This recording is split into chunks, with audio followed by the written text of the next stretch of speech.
Hey guys, I will show you how to fix this problem. In the first step, go to search bar, type here CMD, then right click here and select run as administrator.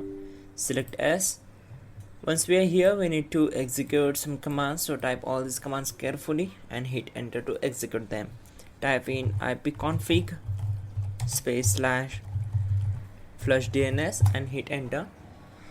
Then type in netsh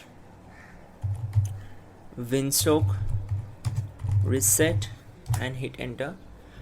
So we need to restart the computer to complete the reset, but before the restart procedure we need to reset the network from the settings. For that, just right click on the start icon, click on settings,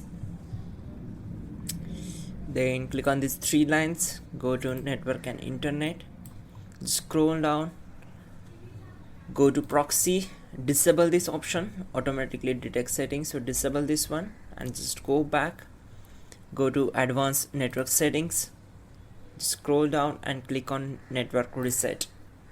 Once we are here, click on reset now, select as, and it will pop up a new window. The windows will shut down in 5 minutes. So before these, again we need to upgrade the drivers, network drivers. So right click on the start icon, go to device manager.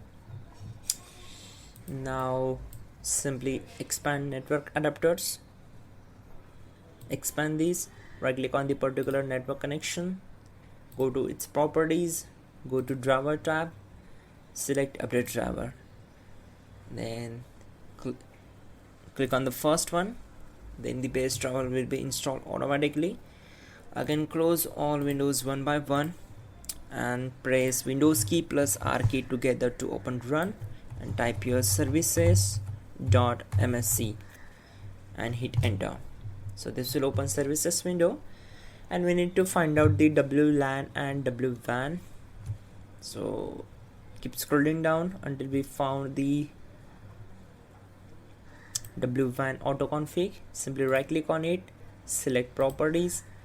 We need to set startup type as automatic. We need to enable these options, so set automatic, click on apply and then OK.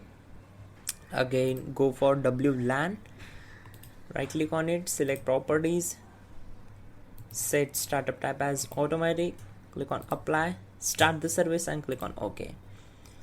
Once done, now we can restart our system. So just go here, click here and restart the system. You can also check out our description link to fix this issue quickly and effectively. That will be also a better way to fix this issue. And yeah, don't forget to like the video. Please do subscribe the channel.